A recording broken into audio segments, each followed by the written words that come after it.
masala, or basically a chickpea curry, another Indian dish.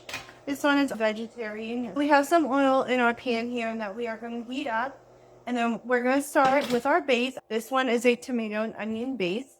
Chickpeas are our proteins in this dish. We have 2 cans of chickpeas already drained and rinsed off. We have our diced tomatoes, ginger, garlic, onion, and we have our 3 main spices that we're using, which is cumin, smoked paprika, and garam masala. Those are your main spices in this dish, and we have the garlic and ginger to help add some flavor. And then you're going to serve this with flatbread, rice, naan.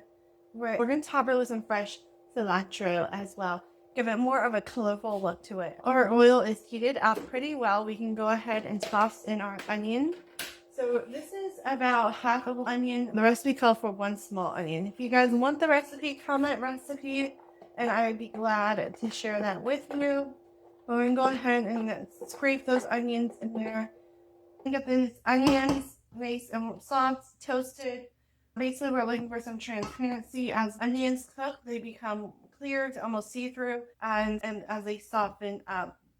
We don't necessarily want the caramelization. Onions can be high in sugar depending on the type of onion and how long it's sat. So you have sweet onions, you have your yellow onions, your white onions, red onions. Depending, again, on the type of onion will determine how much sugar is in it. The caramelization is literally when the sugar in the onion comes out, because the heat will draw the sugars out. It'll start caramelizing, getting brown. We just want the onions to get a little translucent and transparent, nice and soft, so that they blend into the curry very well. Onions also have a very distinct smell, as you guys know, and distinct taste. I move them around a little bit as well to help, again, prevent that caramelization, to get them cooking as well, get that heat distributed throughout the pan. Alright, so these onions are sizzling, they're getting there.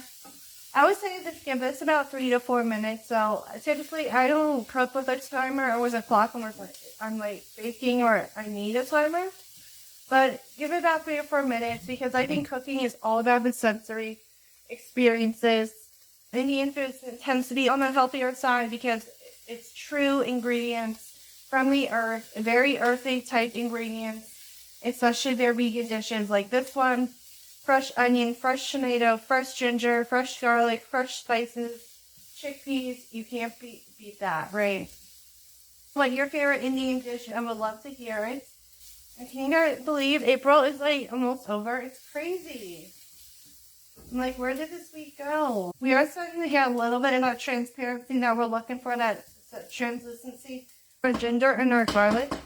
Now, when you add ginger and garlic to your dishes, you have to be very careful, because these will cook fast, and you're simply just looking for the essence, the flavor, the aromas of these spices. You typically grate the ginger, or you could do slice if you want, but grated ginger is typically how Indian dishes use it, because ginger has a unique spice to it, a unique heat to it, and if you do it in big clumps, it's going to overpower the dish.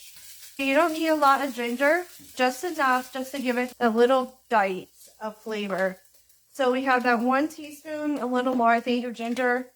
And then we're going to go ahead and add in our garlic. Stir this and let this cook for about 30 seconds. Again, not very long, because you just want the aromas of the garlic and the ginger. You're just getting that essence out. The heat is going to drag that essence out, and my food is actually popping because my pan is super hot. So we're going to go ahead and turn that down a little bit. In about 30 seconds, we're going to go ahead and add in our spices. We have smoked paprika, cumin, and garam masala. We're just going to stir this around, mix it all up really nicely. Get those flavors all mixed up, nice and blended. If your pan is super hot, turn it down, because these can burn very quickly. And this is going to start becoming the base. We are drawing out those flavors, the aromas, the essences of these spices to help form the base of our curry. I love this combination because the smell just takes me to a whole nother world, another country, and I love it. I told my husband, so we might just cook more Indian food after this month is over, because I just can't get over how good it smells. Go ahead and add in the next part of our base of our curry. Again, when you're doing curry, you build it from the bottom, right? So you start with the onion, and then you add the ginger, the garlic. You're slowly building up that flavor profile. And in our tomatoes, once those spices we feel they are blended in, again, a minute or two, not too long. And we're also going to go ahead and add in our chickpeas. We have 2 cans of chickpeas already rinsed and drained. And that's going to be your protein. So this is your curry right here, guys. This is it. Super easy ingredients, guys. And this dish can be very affordable. Chickpeas are cheap. This is a very budget-friendly, affordable dish for anybody. And this is super, super healthy for you. So we're going to go ahead and mix this all up. Let this simmer for a couple minutes. We're going to give it a good stir. And again, you have the liquid from the tomatoes. I did not drain the tomatoes because we need that liquid back in here. Leaving that moisture in with the tomatoes is only going to help add the liquid to this dish. We are going to add in a little bit of water to this as well to help the sauce to thicken up a little bit. But you don't want to add too much, right? So you want that the tomatoes are going to basically, they're going to cook down, they're going to create a paste. So we're just going to let this cook for about 20 minutes, guys. Bam. Dinner is done. Super easy, super simple, affordable, budget-friendly, and it's going to smell and taste fabulous and super healthy. Again, I don't know what bad ingredient is in this dish. I really don't. Now, obviously, your kids may not this. That's okay. You know what?